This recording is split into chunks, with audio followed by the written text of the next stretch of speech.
अच्छा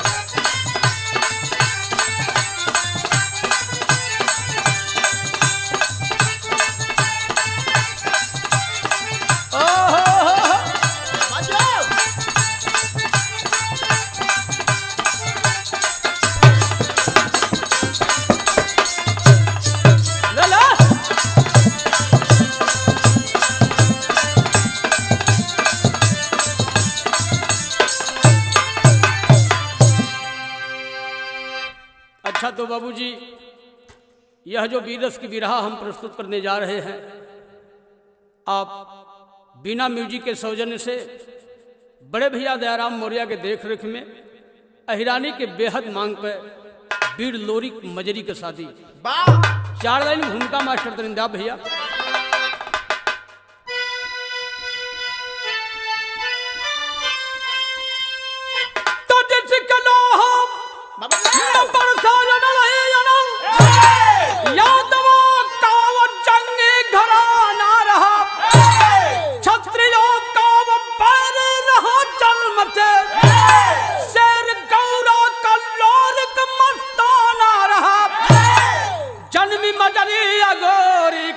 मंजरी जन्म से ही मुलाकात दीवाना रहा, पौधा कलाई में मजरी के था, जख्म महारा के दिल पर पुराना रहा।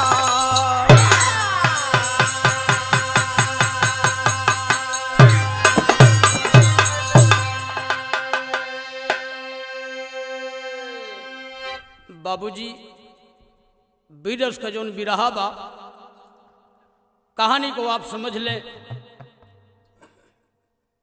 मजरी का जब जन्म होता है महरा परिवार में महरी की गोद से, यह खबर राजा मुलागित को पता चलती है।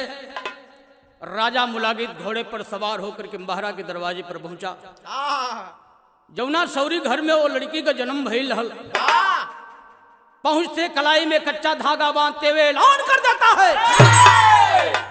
ऐलान का कैलस कि जब ये धीरे धीरे सयान हो जाई, 16 बसंत के अंगड़ाई जब एक शरीर में आई, तब एक डोला फना के हम अपनी महल में ले जाओ। यही वादा करके राजा मुलागित अपनी महल की तरफ चलता है। एक लाइन गजल का लगल मास्टर।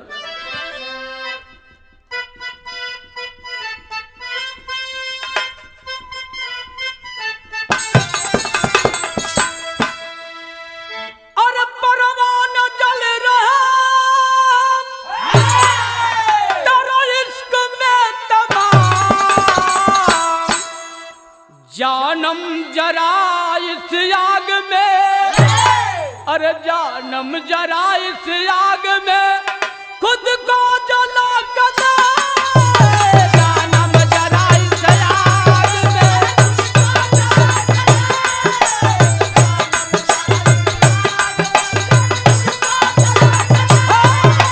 जानम जरा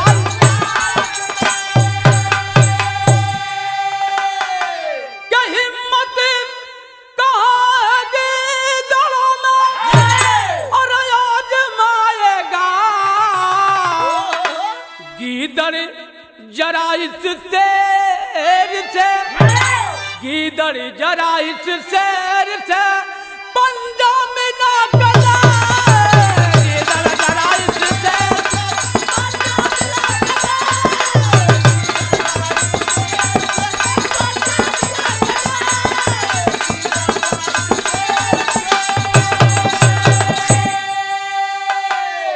जौहरी का लाइन लगल मास्टर भैया।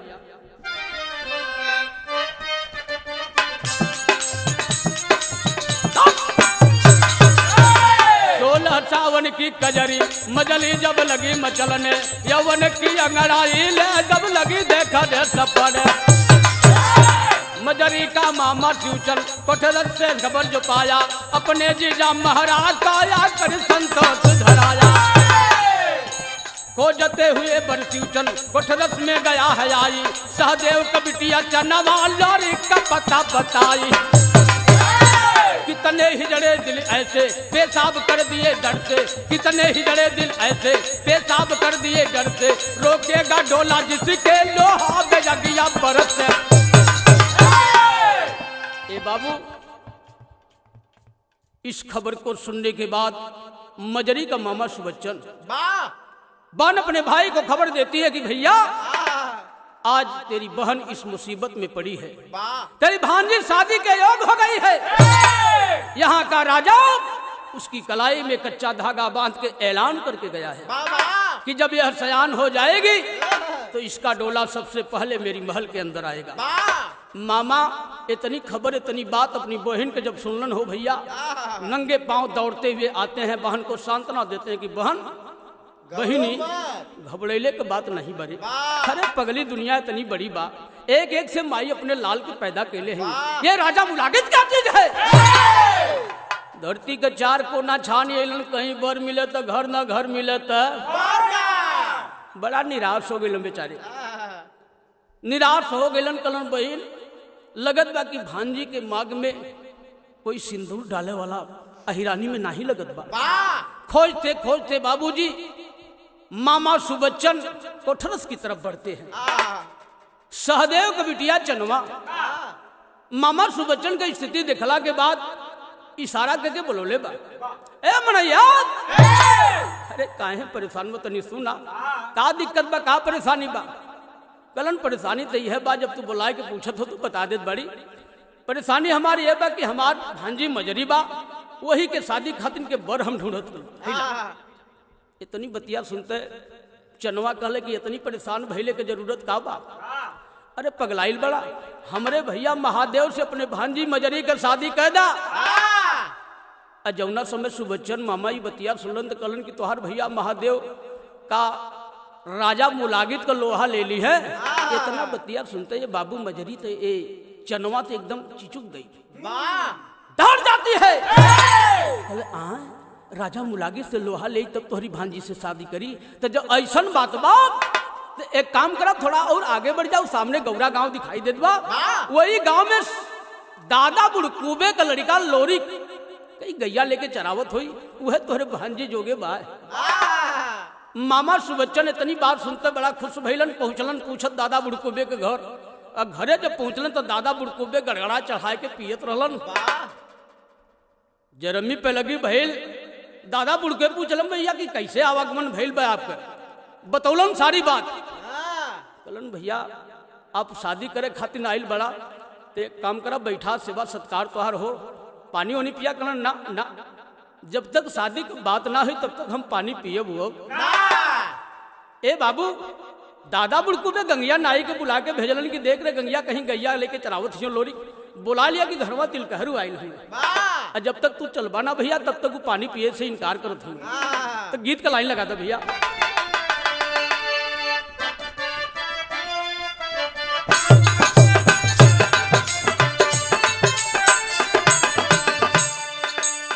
कहाँ से आवल बाबा के तिलावा,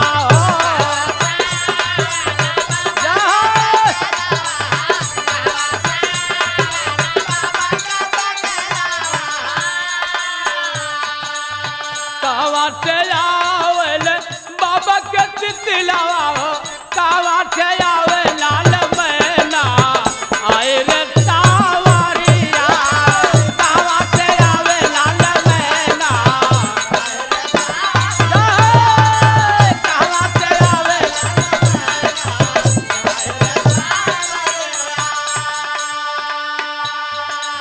कितनी अच्छी बात भाव के अंदर कभी बतौलन। उस समय लोरी अपने गुरु अजय के साथ अखाड़े पर जोर करत रहलन। गंगिया नाई पहुंचल और पोजीशन के देखला के बाद, वहां का सीन देखला के बाद ओकर हिम्मत ना पड़त बा कि भैया लोरी के बुलाए के दादा वाली बतिया बता दे। समय मिलल, जोहत इंतजार करत करत थोड़ा मौका मिलल, बुलाए के कहले भैया, कहला कारे गंगिया तय कब से आइल बड़े जी, कहला भैया हम तक कब्बे से आके बैठल ई सीन ई पोजीशन देखला के बाद हमार हिम्मत ना पड़तल कि तुमके बुलाए दी। कहला बोल बोल बोल का खबर बा, का बात बा, कौन संदेश लेके आइल बाड़े? कहलत बा का कहला कि मजरी के जोगे उनके मिले ना दुल्हा।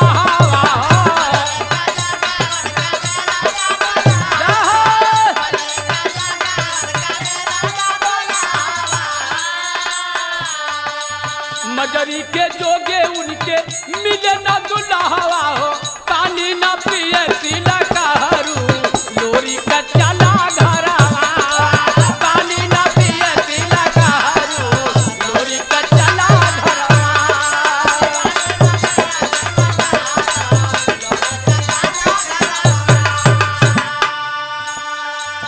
ए भैया जबले आप चलबा ना तबले उ तिलकहरू जौन आइल बड़न उ बिना आपके देखले बिना शादी के बात कैले पानी पी है हुई है। अब इतना बात सुनते अजय गुरु लोरी के आदेश दहलन कि लोरी जब ऐसा बात तो भैया यहाँ रुकले के जरूरत ना बा, सीधे आप घरे जा। दोनों हाथ भाजत के लोरी के जब दरवाजे पहुँचलन मामा सुबचन लोरी का शरीर देखलन तब मने मन गजगज होत। बस लगत बा कि अब हमरे भांजी मजरी का भाग जाग गई। यह वीर यह जवान बा जो उनकी मांग में सिंदूर डाल के वीर लोरी मुलागिर से लोहा लेके भांजी का डोला फना के अपने घरे लिया सकला। ए बाबू इतनी बात जब स्पष्ट कैलन तो गीत लकलाई लगे।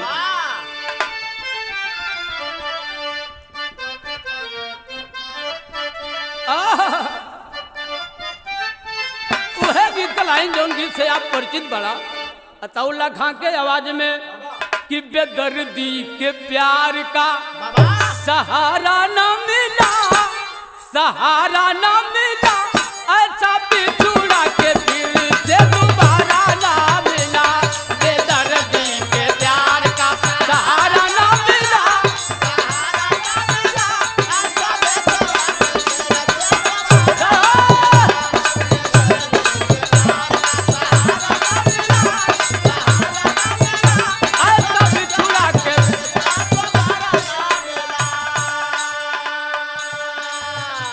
हाथ जोड़ के मामा सुबच्चन दादा बुड़कुबे लोरी के सामने यह बात के कहलन।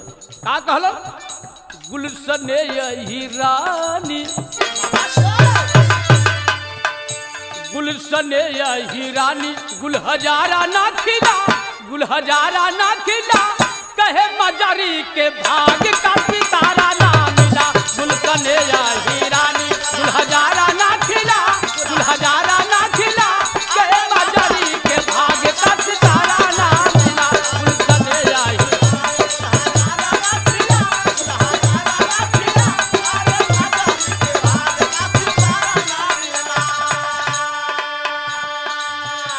कहलन लोरी भैया दुनिया के कुल कोना छाने ली भाई, लेकिन निराश हो गए लहली आपके देखला के बाद। बड़ी हमरे दिल में आशा हो गई बा कि अब लगत बा कि अहिरानी का पानी बच जाए। कहलन बतिया का बतनी बतावा। कहत बटे लोहा के चना चाहे के तनो चबईबा, लोहा के चना चाहे के तनो चबईबा,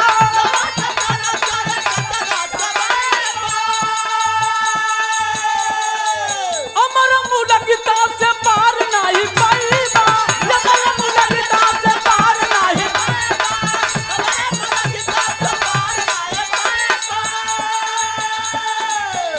कहल पानीदार यादो, कहे पानीदार यादो, कोई जुझारा ना मिला, अरे जुझारा ना मिला, देख मजरी के भाग का सितारा ना मिला।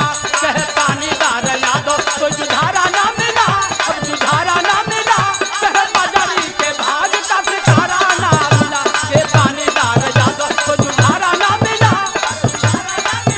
कहे मजरी के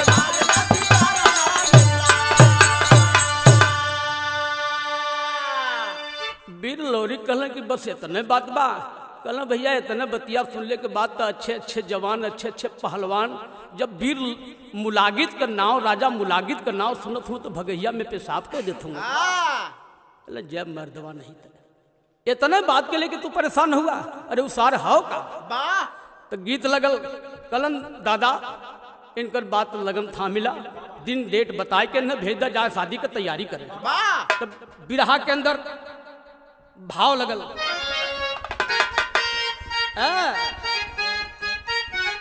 जियो लाल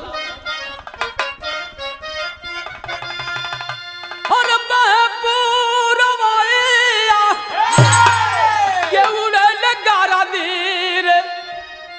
मोरी देहिया भइल बाप कि मोरी देहिया भइल बाप। अरे पिया रहा तेरे मोरी देहिया भइल बाप।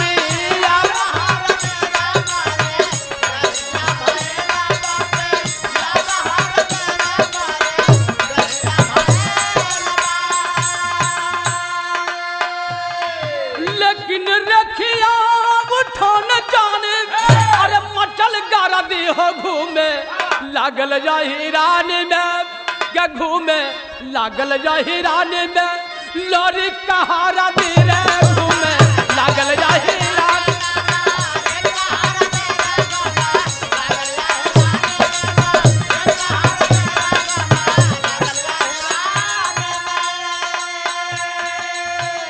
हिराने में जेतुआ छटुआ मर्द रहलन, छाट के हरदी दियाए लगल कि गौरा में बारात करे चले के बाद।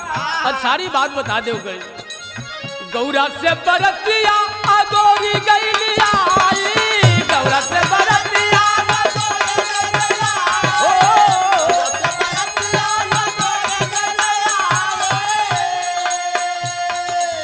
जिरहुल में दिहले जान, जिरहुल में दिहला जान,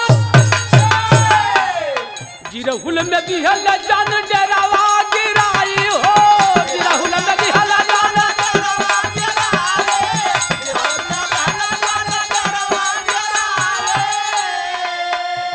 के मजरी के मंगिया सिनुर भार तेरा घूमे लागल जाहिरान में। ए बाबू लोरी के बारात गौरा से सच के जौनी समय अगौरी में पहुंचल, जवानन के सेवा होए लगल। मंडप में शादी का तैयारी भइल, वही समय टेरी का लाइन लगा दे।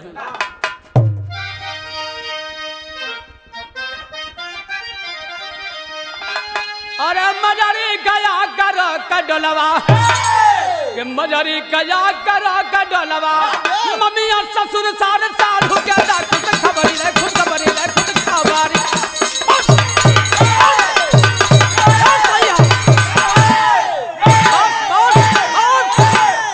ए बाबू लगे कचहरी मुलागित की। मामा सुबच्चन के बुला के मजरी के मांग में सिंदूर डालने के बाद मामा सुबच्चन के बुला के वीर लोरी कलन मामा अभी मुस्किले से काम चली बोली। एक बात सुन ला, अब तक तोहरे भांजी कर शादी हो गई, मांग में सिंदूर पड़ गई। अगर हम एके ऐसे लेके चल जा तो अहिरानी को पानी चल जाए तो का करी भैया। कलन करे की है भाई आपके कि जाके मुलागित के ई ओकरी दरबार में खबर देना कि गौरा के रहे वाला बुढ़कूबे का बेटवा वीर लोरी जबरी मजरी के मांग में सिंदूर डाल के डोला फना के लेके जात बा। अगर है उसकी भुजाओं में हिम्मत ताकत है तो आकर के जिरहुल के मैदान में डोलवा के रोक ले। अब मामा इतना बतिया सुनता पहुंच गई नहीं कि लगी कचहरी मुलागित की, लगी कचहरी मुलागित की। मामा ने जाहे बोला हाय हिम्मत तो जिरहुल में मजरी का जालों को डोला। क्रोध में अंधा हुआ मुलागित। इतना बतिया सुनते दरबार में भरल दरबार में मुलगिता बैठल में इतनी बात सुनते उसको क्रोध आ जाता है। क्रोध में अंधा हुआ मुलागित करनी हाथी को बुलाया है। अरे क्रोध में अंधा हुआ मुलागित करनी हाथी को बुलाया है।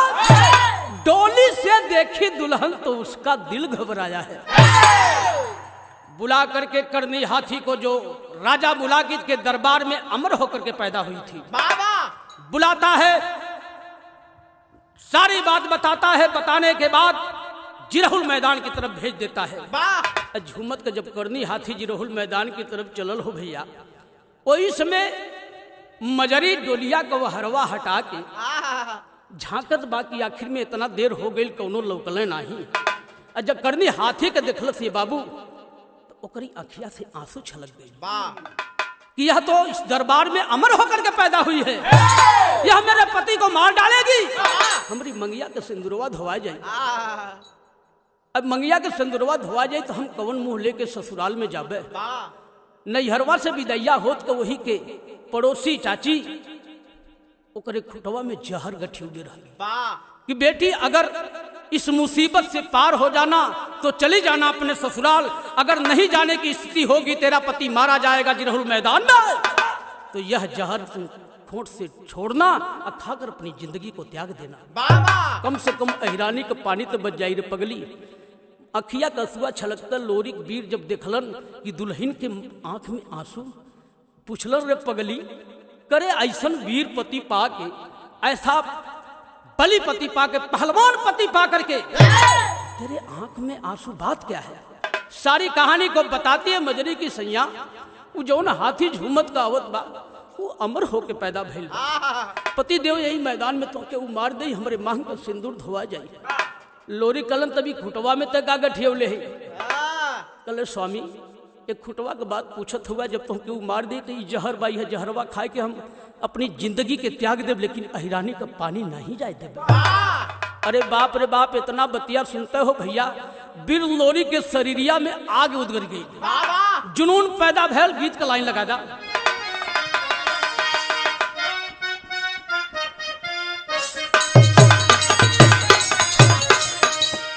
अरे माई हो ललनवा देदा,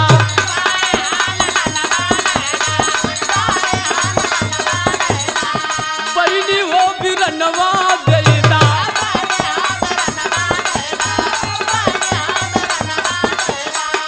देश के करनवा भौजी, देश के करनवा भौजी, और लपतू सदनवा देदा, माई हो ललनवा देदा।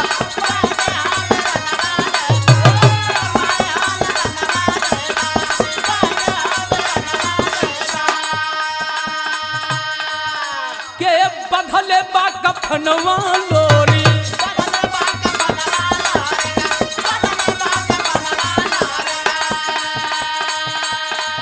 अहिरे के जवनवा लोरी,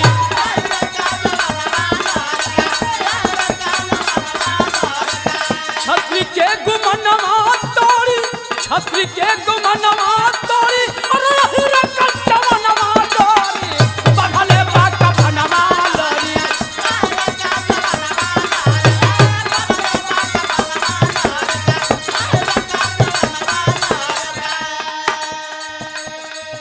बांध लेता है सर पर पगड़ी, ललकारते हुए कहता रे पगली तुम ऐसा वैसा मर्द मत समझो।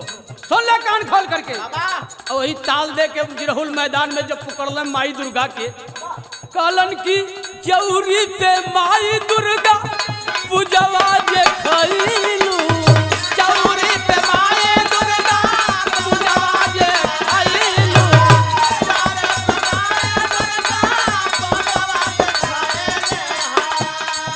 सौ घड़ा गैयन के दूध से नहाइलू,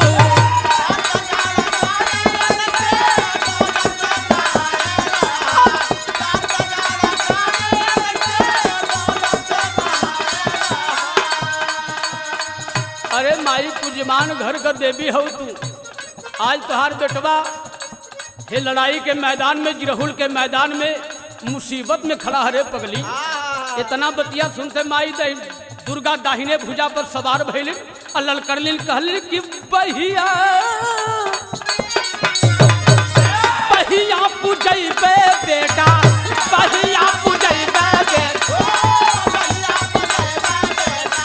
करनी के पूजैबे बेटा।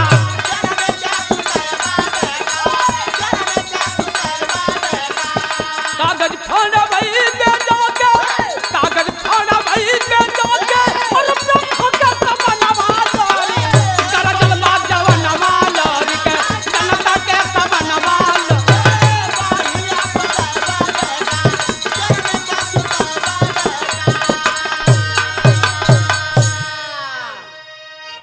माई दुर्गा दाहिने भुजा पर सवार भलिन करे पगला, यही करनी हथिया के देख के तू परेशान मत हो। यह ना अमर हो के पैदा बा एक ठे राजा मुलागित का भांजा निरम्बल हो पैदा बा अमर हो के। तो सुन लो बेटा, मैं जा रही हूं अभी ब्रह्मलोक में ब्रह्मा के पास। अभी दोनों का अमर कागज फड़वा करके तेरे इतिहास को, तेरी विजयी तुझे बना करके छोड़ूंगी। इतना सुनते है भैया माई गंगा ए दुर्गा ब्रह्मलोक में जब पहुंचले ब्रह्मा जी के सामने, ब्रह्मा जी बहन दुर्गा के देखते है, हाथ जोड़लन की बहन ये समय इतनी टाइम तू अहले का बात बताबा कैसे पहुंचलू यहाँ। माई दुर्गा कहली भैया अपने बहन के देखला तो घबरा मत, हम आयल बानी ये समय हमारे ठे काम बा। कहल बहन कवन काम बा? कहलिन की जौन अमर करनी हाथी राजा मुलागित के दरबार में पैदा बा वही का भांजा निरंबल जौन अमर होके पैदा भइल बा। ये दुनहुन का अमर कागज फाड़ दा। ब्रह्मा जी कहलन के रह रह रह रह कहो बहन ही बतावा कि जौन विधि विधान में एक बार बन जाला काऊ के उल्टा कह जाला, यह मेरे बस की बात नहीं है। माई दुर्गा गुस्सा में एली कहने सुनो, अगर आप नहीं कागज फाड़ेंगे तो अब एक तरफ से आग लगाए पूरा ब्रह्मांड जलाए के भस्म कह देवे, न तू रहबा न तुहार कागज रही। हाथ जोड़ के खड़ा हो जाते हैं कि जैसा आपका आदेश। कागज फड़वा के जब माई दुर्गा वापस चलने लगी तो ब्रह्मा जी कहलन बहन की एक शर्त बा कि कागज तो फाड़ दे थैला, लेकिन एक वादा है, एक शर्त है कि अगर उनकर खून एक भी बूंद जमीन पर गिर जाए तो फिर दोबारा पैदा हो जाए। माई दुर्गा कहले यो मस्त। यहर करनी हाथी के सामने वो मजरी जाके रो रो के कहत का बा विदेशिया के लाइन में, करनी हथिया के देखी हई रोवेले माया नावा हो, धोई के सनुरावा काई बू पापिनिया।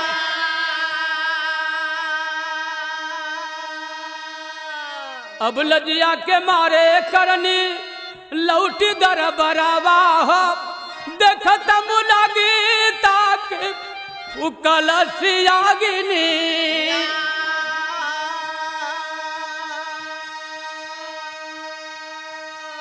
करनी हाथी के सामने वह मजरी आंखों में आंसू लिए हाथ जोड़कर रो रही कि रे बहन, एक समय एक जमाना था हम दोनों बहन इंद्र के दरबार में परी रही। कौन किस्मत कमाई बिगड़ गई कि एक ही दरबार में एक ही नगर में फिर अवल गए। एक गरीब परिवार में हम लड़की का जन्म पौली, एक राजा के घरे तू अमर होके हाथी के जन्म पाके पैदा भइल। अब यही बतावा कि ये बहन के सिंदूर धोए के कवन यश कवन बात तू कमात हो कि तुम्हें जमाना वाहवाही दे। आंखों में आंसू देख करके करनी हाथी वापस दरबार की तरफ चल देती है। जब दरबार की तरफ गई 7 भट्टी का दारू पीने के बाद, नशा में होने के बाद वह करनी हाथी जरोल मैदान की तरफ जब बढ़ती है, मजरी डोलिया में से देखल कल सैया अब लगत भाई नशा में हो गई भाई आपके छोड़ी ना कलर चुप चुप पगली चुप देख अब हम एक का दशा करीला कि खड़ग बिजुलिया से लोरी घुस के काटा गर्दनवा हो, जी बड़ा के दुर्गा माई पी गई सब खुनवा हो। सुनो मुलागित करनी के मरनवा शेरवा गौरा क्रोध में जा मुलागित मरने की खबर सुनते ही पागल हो जाता है। पागल हो के एकदम बाबूजी बौखला जाता है अपने भांजा निरम्बल को संदेश देता है। लेटर लिख के भेजवाता है कि भांजा आज तेरे मामा की इज्जत खतरे में है। निरमला के दूठ में हरा रुलियर भैया जब वो खबर मामा का सुनलस, सुन के पढ़ के तैयारी करके मामा के दरबार की तरफ चले के कोशिश कैले। दोनों मेहरुआ पांव पकड़ के दोनों रोवे लगली। अरे राजा हो राजा, मत जा हो हमार सैया। अरे बाप हो बाप, जौने जवान से तू लड़े जात हुआ। अरे बाप रे बापू, जब करनी हाथी के मार नौल सैया तो तू का हुआ। दोनों में अरन के दोनों पैरवा से झड़त। अरे हम ये धरती पर अमर होके पैदा हुआ, हमके कोई मारा वाला पैदा ना कोई मारने वाला मुझे पैदा नहीं। वो वीर लोरी साला क्या है बाबा। तो ए बाबू जौनी समय चलल तो आल्हा के लाइन लगावल गई।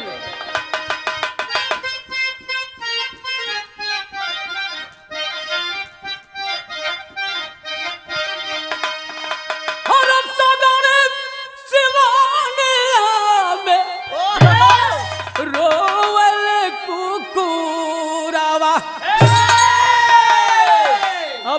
कनवा तेली रहिया में गाइल बा भेटा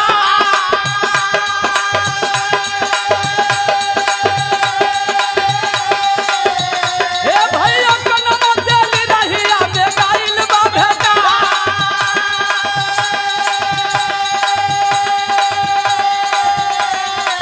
नगवा के फनवा पे नाचती टिहरिया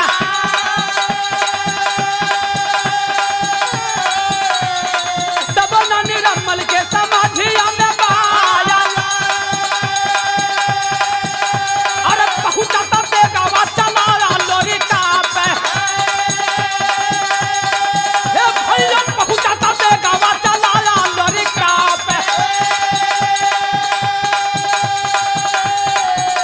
कहे लोरी का बगालिया काटी बच जाया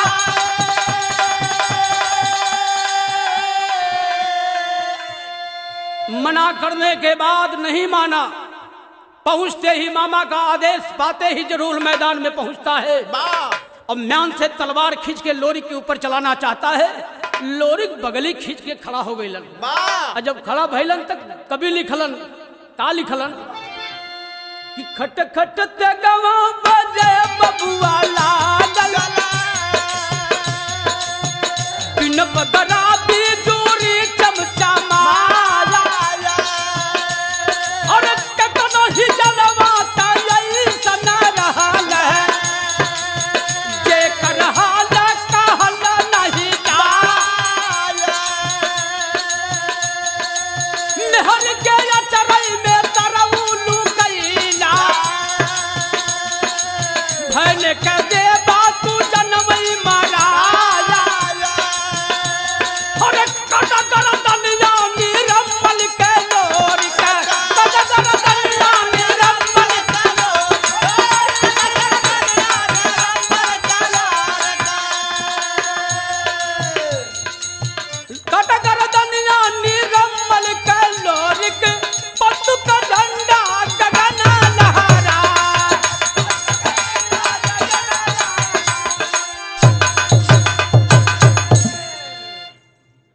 ए बाबू ऐलान करते हैं आवाज देते हैं बीर लोरी अरे साला मुलागित मेहरी के आंचल में छुप कर बैठा है साला भांजे की जान लेना चाहता है अगर हाथ तुम्हारी भुजाओं में ताकत तो भांजे की जान को बचा ले इतना कहते हुए सिनेमा पर चढ़ के गर्दनवा पर लगा के तलवरिया रेत देना मुड़ी कट जाले यह खबर सुनता है मुलागित बाबूजी पागल हो जाता है ललकारते हुए बीर लोरिक मजरी का डोला फना के जिरोल मैदान से जब अपने गौरा की तरफ बढ़लन उस समय आखिरी लाइन में कभी बतौलन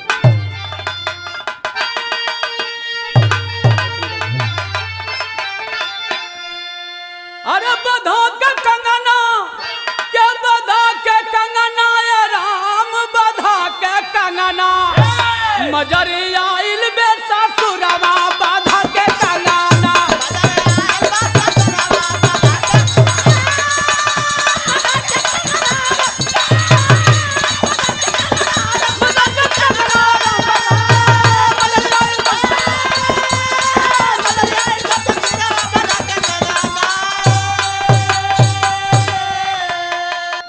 बहू की सूरत खोइलन फूले नहीं समाती लोरिक के बिरताई पर बुड़कू में कई गद गद छाती दुल्हन दयाले बापा हुरावा बाधा के कानाना